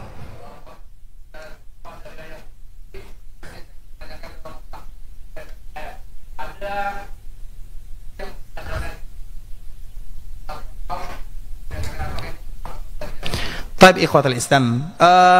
Sebenarnya di dalam berinfak dan berzakat, kita ingat baik-baik ya. Jangan kita berinfak ingin instan.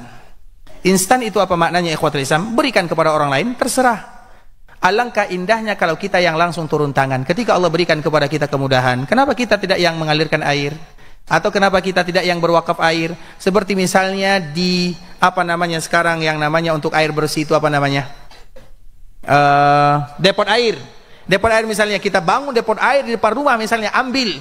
Orang Arab ikhwatul Islam ini di antara tradisi Arab, bahkan orang Sudan itu terkenal kaya atau miskin? Terkenal miskin ikhwatul Islam.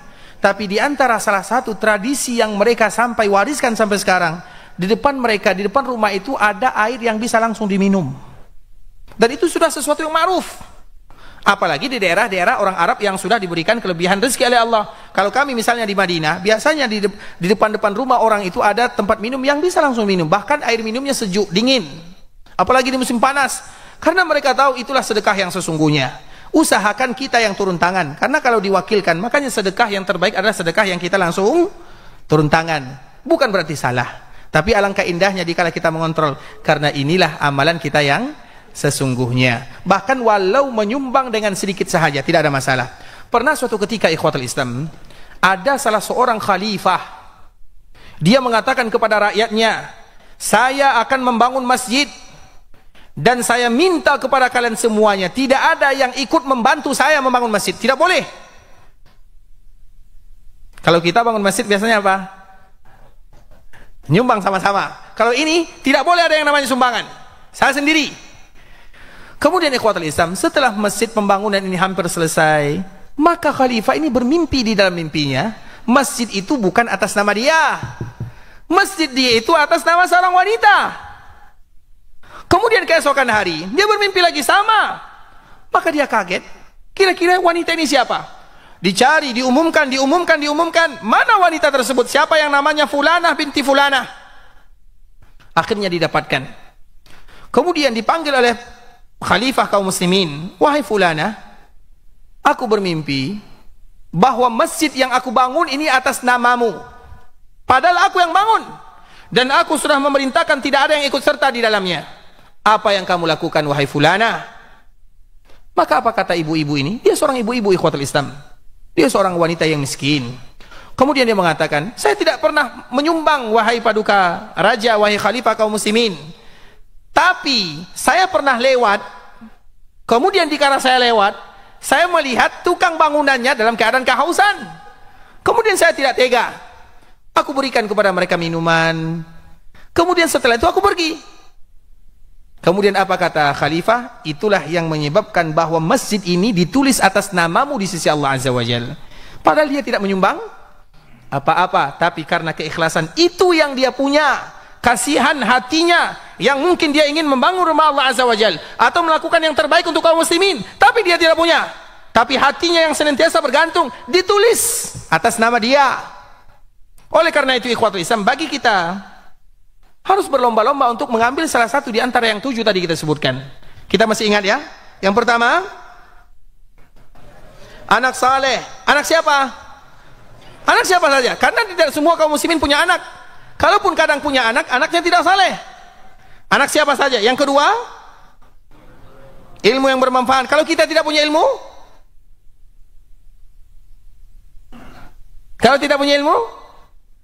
sebarkan ilmu yang ada. Misalnya ini kitab misalnya, kita tidak ada ilmu, tapi kita bisa buat kitab ini atau kita bisa menyebarkan kitab ini. Itu ilmu yang bermanfaat namanya. Kalau demikian ikhwatul Islam, tidak ada yang bisa menyebarkan ilmu. Kemudian yang ketiga, sedekah jariyah. Yang keempat, air. Yang kelima,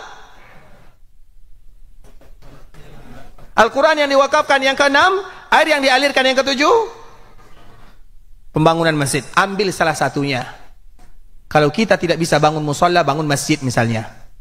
Atau tidak bisa berwakaf 1 juta, berwakaf 100 juta. Ambil salah satunya. Siap ya? Taib yang lain. Jelas Pak ya, insyaAllah ya. Taib, ibu-ibu ada Pak? Belum. Taib yang siapa tadi? Sila, sebentar ya. Taib.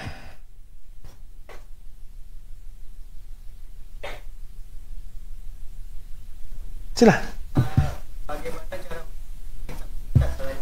Langsung saja.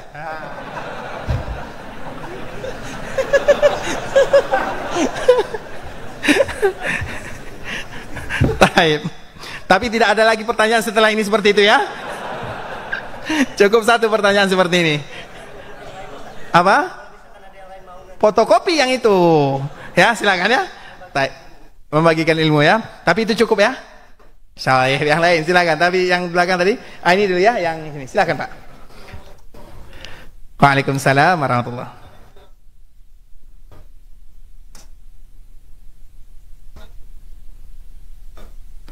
Bagaimana?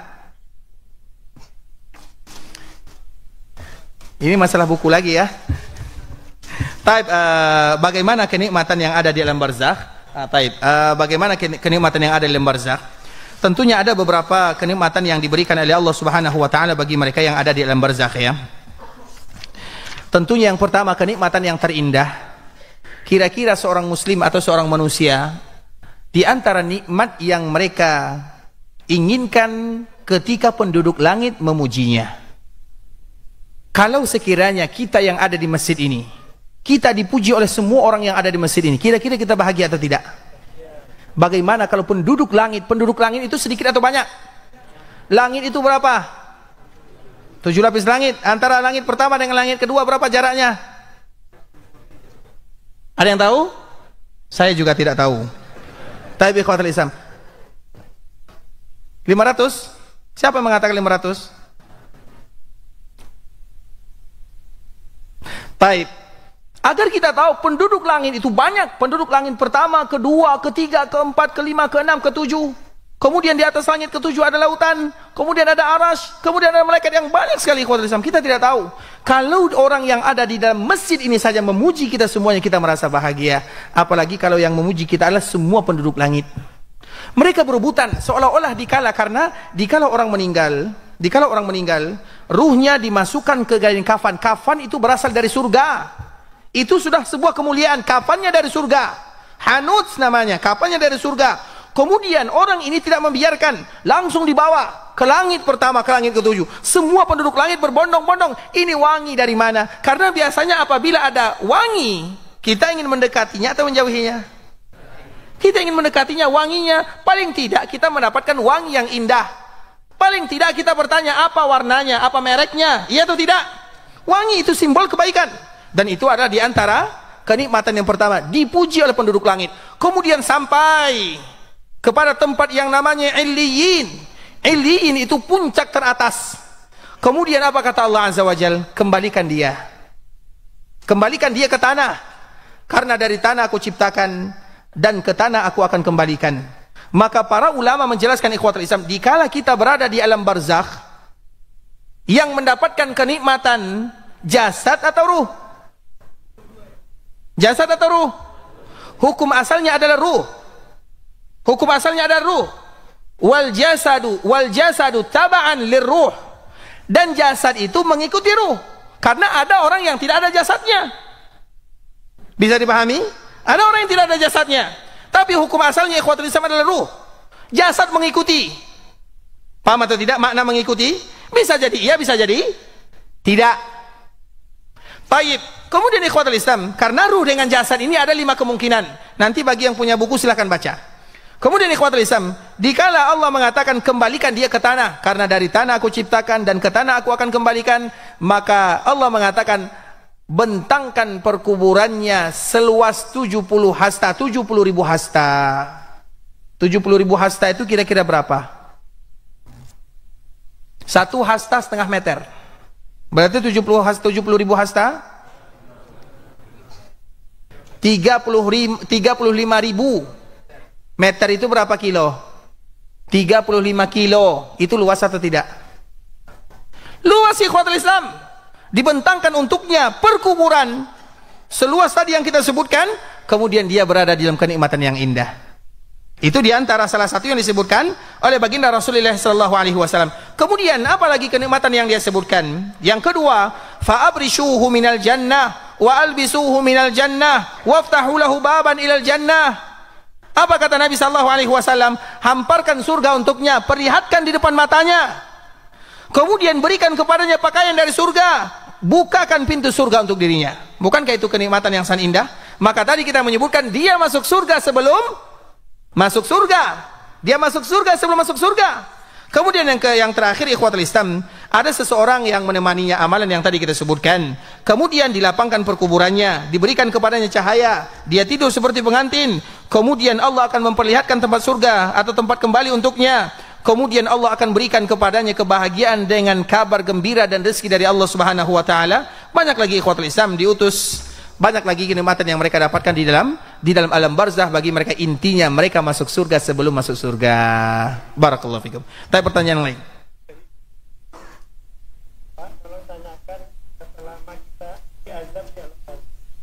Baik, barakallahu fikum. Berapa lama kita diazab di alam barzah? Ini mau diazab atau mau di apa nih? Pertanyaan ini bahaya kan?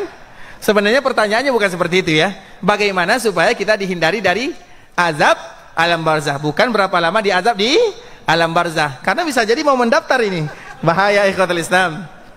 Taib, ini mungkin pertanyaannya yang kita hanya memberikan contoh pertanyaan ya. Jadi di antara pertanyaan yang bagus, bagaimana terhindar dari alam barzah, karena kita tidak boleh bermain-main dengan azab mana saja, azab dunia, azab barzah atau azab akhirat. Nah, pertanyaannya, apakah alam barzah itu kalau diazab selama-lamanya atau bagaimana? Di sini para ulama mereka memberikan perincian. Ada orang yang tidak pernah diazab sama sekali. Ada orang yang diazab namun sebentar. Ada orang yang diazab dalam waktu yang lama.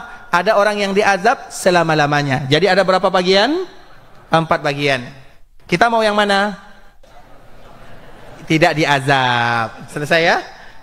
Tahib yang lain kami persilakan. Tunggu sebentar ya untuk ibu-ibu ya. Karena kalau ibu-ibu tidak selesai, bahaya. Baik. Bismillah, izin bertanya Ustaz, doa seperti apa saja yang harus kita kirim kedua orang tua kita supaya di alam barzah mereka bahagia? Baik ikhwatul Islam, doa apa saja yang kita kirim untuk orang tua kita di kala mereka berada di alam barzakh? Ikhwatul Islam, hadiah yang terbaik untuk orang tua kita yang sudah meninggal adalah kebaikan kita itu sendiri. Makanya tadi kita menyebutkan doa anak yang, maka berdoalah kepada Allah, ya Allah jadikan aku anak yang. Kemudian kita mengatakan, ya Allah jadikan semua amalan yang aku lakukan sampai kepada orang tuaku. Karena kita beramal ini, siapa yang menyebabkan kita beramal? Orang tua yang mengajarkan kita dulu salat, dipukul kalau kita tidak salat, dipukul kalau kita tidak mengaji, dipukul kalau kita misal malas-malasan berpuasa. Orang tua yang mengajarkan. Maka di antara salah satu yang terbaik ikhwatul Islam, doa untuk orang tua antara anak ya. Di antara salah satu doa yang terindah, kita berdoa kepada Allah, ya Allah, kalau sekiranya aku belum menjadi anak yang berbakti di kala mereka hidup, maka jangan jadikan aku anak yang durhaka setelah mereka wafat. Dan di antara bentuk anak yang durhaka kepada orang tuanya adalah di kala tidak menjadi anak yang saleh. Di antara bentuk kedurhakaan anak kepada orang tuanya di kala orang tuanya sudah meninggal adalah ketika mereka tidak menjadi anak yang saleh. Maka di antara doa yang pertama, ya Allah jadikan aku anak yang saleh, kemudian jadikan semua amalan yang aku lakukan sampai kepada orang tuaku. Karena antara anak dengan orang tua terkoneksi. Bisa dipahami ya? Sedangkan masalah doa ikhwatul Islam, bisa kita doa bebas, bisa kita berdoa dengan doa-doa yang lain. Di antara doanya misalnya yang disebutkan oleh Allah Subhanahu wa taala, Rabbighfirli wali walidayya warhamhuma kama rabbayani shaghira, atau Rabbighfirli wali walidayya walil mu'minina yauma yaqumul hisab, atau misalnya Rabbighfirli abi wa qihim min adzabil qabri wa adzaban nar, atau doa-doa yang lain. Masalah doa ikhwatul Islam itu tidak terlalu sulit. Yang sulit itu artinya adalah kita sudah jadi anak soleh atau bukan. Karena kalau kita sudah jadi anak soleh, pasti otomatis amalan yang kita lakukan diniatkan atau tidak diniatkan. Karena seorang anak tidak akan pernah lupa kepada orang tuanya kalau dia anak yang soleh. Maka yang terpenting itu adalah bagaimana kita menjadi anak yang, dan dengan kita menjadi anak saleh, coba bayangkan kalau nanti kita berada di alam barzakh, kemudian ada anak kita yang dia berdoa kepada Allah, ya Allah jadikan aku anak yang saleh dan jadikan semua amalan yang aku lakukan sampai kepada orang tuaku. Kita bahagia atau tidak? Yang kita lakukan kepada ayah dan ibu kita, itu juga yang akan dilakukan oleh anak-anak kita kepada kita nantinya. Oleh karena itu ikhwatul Islam, di antara poin penting yang harus kita ketahui, jadilah anak yang saleh. Karena kalau sudah saleh, orang saleh pasti mendoakan orang tuanya. Orang saleh pasti akan melakukan yang terbaik untuk orang tuanya. Saleh dulu. Jelas sampai di sini ya? Taib yang lain kami persilakan. Yang mana tadi ya? Yang kanan boleh dulu atau yang kiri dulu sebentar Pak ya? Yang kiri dulu silah. Waalaikumsalam warahmatullahi. Baik.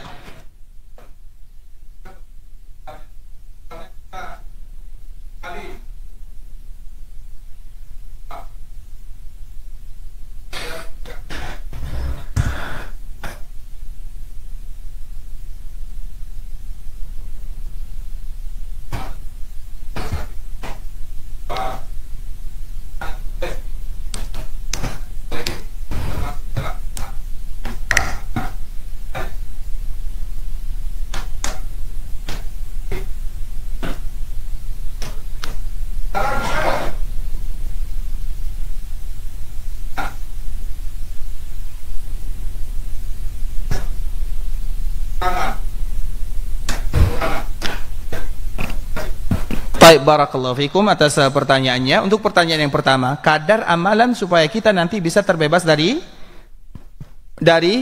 alam barzah atau dari siksaan alam barzah. Ada amalan yang sesekali, ada amalan yang mesti berkali-kali. Karena ini kita sebutkan secara umum. Ada amalan yang sesekali, seperti misalnya bangun masjid, apakah mungkin berkali-kali? Sekali-sekali. Kecuali bagi kita yang diberikan kelapangan oleh Allah Azza wa Jalla. Tapi ada wuduk dan salat, apakah sekali-kali? Berkali-kali. Bisa dipahami? Jadi ada amalan yang berkali-kali, seperti salat, wuduk, doa. Tak mungkin kita berdoa sesekali. Kita berdoa berkali-kali. Tapi ada misalnya wakaf, sedekah dan yang lainnya. Jadi maknanya bukan masalah kadarnya, tapi dilihat mana yang harus seringkali atau selalu kita lakukan dan mana yang kita lakukan sesekali.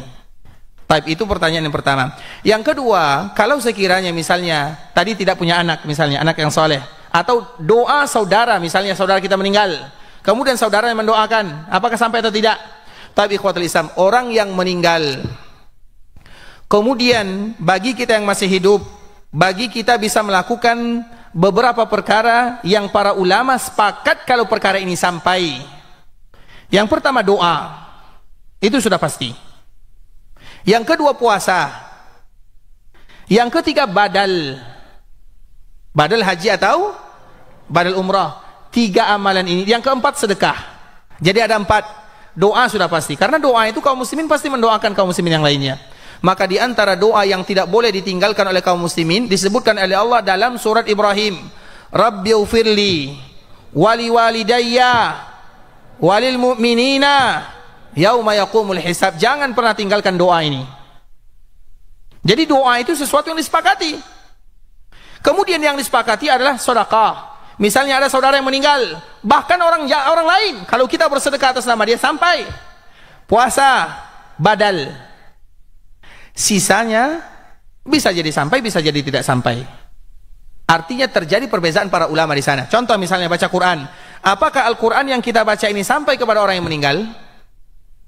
Sampai atau tidak? Sampai atau tidak? Ada para ulama yang mengatakan sampai. Ada mengatakan para ulama yang mengatakan tidak sampai. Bisa dipahami? Tidak disepakati. Ada yang mengatakan sampai, ada yang mengatakan tidak sampai. Tapi kalau anak yang baca Quran, apakah sampai kepada orang tuanya? Sampai atau tidak? Dari situlah muncul perbezaan para ulama. Jelas ya? Apalagi masalah doa. Doa itu pasti semuanya sampai. Maka dalam hadis yang dikeluarkan oleh Imam At-Tabrani, setiap muslim yang mendoakan muslim, satu orang muslim yang masih hidup atau yang sudah meninggal, maka kebaikan doa dia itu akan kembali kepada dirinya. Itu satu muslim. Bagaimana kalau dia mendoakan semua muslim yang ada di dunia? Berapa umat muslim yang ada di dunia? Berapa? 1 miliar ada? 1 miliar lebih ada? Coba bayangkan kalau kita mengatakan doa ini, Rabbighfirli wali walidayya walil mu'minina yauma yaqumul hisab, berarti 1 miliar lebih kebaikan yang sampai kepada kita yang berdoa. Karena orang tidak akan mendoakan orang lain kecuali hati yang bersih. Ustadz, doa untuk saya saja tidak cukup, masa doakan orang lain? Makanya tidak mungkin orang lain mendoakan yang lain kecuali hatinya. Makanya kalau didoakan kaum muslimin ikhwatul Islam 1 miliar lebih. Baik. Sebelum pertanyaan yang ada di sana, bagaimana hukumnya suami yang sudah berkata meminta cerai setiap ada permasalahan, sudah sampai di pengadilan kemudian rujuk, namun kemudian ada permasalahan lagi dan suami kembali mengucapkan ingin bercerai? Ikhwatul Islam, mungkin beberapa bulan atau beberapa tahun ke depan kita akan bahas masalah rumah tangga bahagia atau pernikahan Nabi, pernikahan keluarga Nabi SAW, agar kita tahu bagaimana hukumnya. Menikah adalah ibadah, bercerai juga tidak salah kalau sekiranya ada masalah. Bisa dipahami? Jadi ini masalahnya bukan masalah minta cerai, tapi mengapa mereka minta cerai. Karena di dalam Islam itu selesai semuanya. Dan semoga Allah mudahkan nanti kita bahas pada pembahasannya. Karena pembahasan menikah bercerai tidak pas dengan alam barzakh. Taib, lanjutkan. Ibu-ibu lagi, mohon maaf ya, ibu-ibu lagi. Taib. Sebentar Pak ya, ini ibu-ibu. Taib, sila. Apa kategori orang yang meninggal pada hari Jumat atau malam Jumat yang bebas dari siksa? Ikhwatul Islam, apa kategori orang yang meninggal di hari Jumat atau dia malam Jumat, mereka harus terbebas dari siksa neraka Allah Azza wa Jalla. Yang pertama kita harus tahu, kasih sayang Allah itu maha luas. Allah ampunkan fulan, Allah azab fulan, itu urusan. Kalau sekiranya Allah mengazab semua manusia yang ada di dunia, maka Allah tidak zalim. Kalau sekiranya Allah azab kita semuanya, Allah tidak zalim. Kalau Allah masukkan kita ke dalam surga, berarti karena amalan kita atau karena kasih sayang Allah? Kasih sayang Allah Azza wa Jalla. Amalan kita ini tidak ada apa-apanya. Makanya kalau Allah masukkan kita ke dalam surga, masuk surga karena karunia, kasih sayang, taufik. Kalau kita masuk neraka semuanya karena keadilan, bukan karena kezaliman.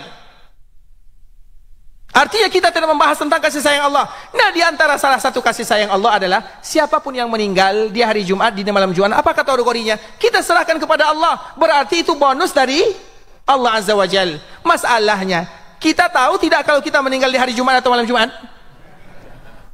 Bisa tahu atau tidak? Tidak. Makanya itu dikembalikan kepada Allah. Tidak usah kita tanyakan, oh Ustaz dia pemabuk, dia misal seperti ini Ustaz, atau dia banyak maksiat kemudian meninggal di malam Jumat. Masa dia meninggal malam Jumat, dia banyak dosa kemudian dilepaskan dari siksa alam barzah? Itu dikembalikan kepada. Ingat ikhwatul Islam, ada 2 orang laki-laki di kalangan Bani Israel. Kemudian yang satu rajin beribadah, yang satu rajin melakukan dosa. Yang rajin beribadah selalu memberikan nasihat, wahai fulan, aksir. Ya fulan, aksir. Ya fulan, aksir. Wahai fulan, sampai kapan kamu akan melakukan dosa? Sampai kapan? Sampai kapan? Ujung-ujungnya orang ini yang tadi selalu memberikan nasihat, dia mengatakan, wallahi la yaghfirullahu lak. Demi Allah, Allah tidak akan ampunkan dosamu karena kamu selalu berbuat maksiat. Dengan takdir Allah, keduanya meninggal. Kemudian Allah panggil yang rajin beribadah, yang tadi rajin beribadah. Allah mengatakan kepadanya, manil ladzi yata'alla alayya alla aghfira li fulan. Tadi siapa yang bersumpah atas namaku kalau aku tidak sanggup mengampunkan fulan? Siapa yang mengatakan demi Allah Allah tidak ampunkan? Yang rajin ibadah atau yang bukan? Yang rajin ibadah. Karena biasanya orang sombong itu yang rajin ibadah atau yang malas ibadah? Yang rajin itu biasanya yang rajin ibadah. Yang sombong yang rajin ibadah atau yang malas? Ini bukan berarti tidak beribadah ya. Artinya ikhwatul Islam, jangan gara-gara ibadah kita menghina orang yang tidak Tapi apa yang harus kita lakukan? Doakan, diajak dengan baik. Mereka terima alhamdulillah, kalau tidak terima bukan sudah. Kalau tidak terima? Kalau tidak terima? Sabar. Kalau tidak terima? Macam mana kita sabar? Kita sabar itu kepada orang yang kita kenal. Kalau tidak kenal macam mana sabar? Kalau tidak diterima, Doakan. Allah yahdik. Semoga Allah memberikan hidayah. Semoga Allah memberikan petunjuk. Selesai. Nah, orang ini beribadah ikhwatul Islam. Kemudian dia mengatakan, wallahi, demi Allah, Allah tidak akan ampunkan dirimu. Waktu sudah habis. Boleh minta tambah sedikit? Taib. Kita sudah izin ya. Allah tidak akan ampunkan dosamu. Allah panggil. Mereka wafat dalam waktu yang sama. Allah panggil mereka berdua. Apa kata Allah? Siapa yang tadi bersumpah dengan menggunakan namaku, aku tidak sanggup mengampunkan dosa fulan. Apa kata Allah? Ahbattu amalak. Aku gugurkan, aku hapuskan semua amalan yang kamu lakukan. Masuk kamu neraka Allah Azza wa Jalla. Ibadah yang memasukkan dia ke dalam neraka. Yang ini, apa kata Allah? Aku masukkan dia ke dalam surga. Padahal dia berbuat maksiat. Apa maknanya ikhwatul Islam? Kita tidak boleh mengukur kasih sayang Allah Azza wa Jalla. Allah mengatakan siapapun yang meninggal di malam Jumat, di hari Jumat, berarti itu ada tanda dia akan terbebas dari neraka Allah Azza wa Jalla atau terbebas dari alam barzah. Itu diserahkan kepada Allah dan itu adalah bonus dari Allah. Karena terlalu banyak alasan Allah untuk mengampunkan dosa hambanya. Bisa dipahami? Terlalu banyak alasan Allah untuk mengampunkan dosa hambanya. Kita contohkan. Ada salah satu cerita, mau dengarkan cerita ini?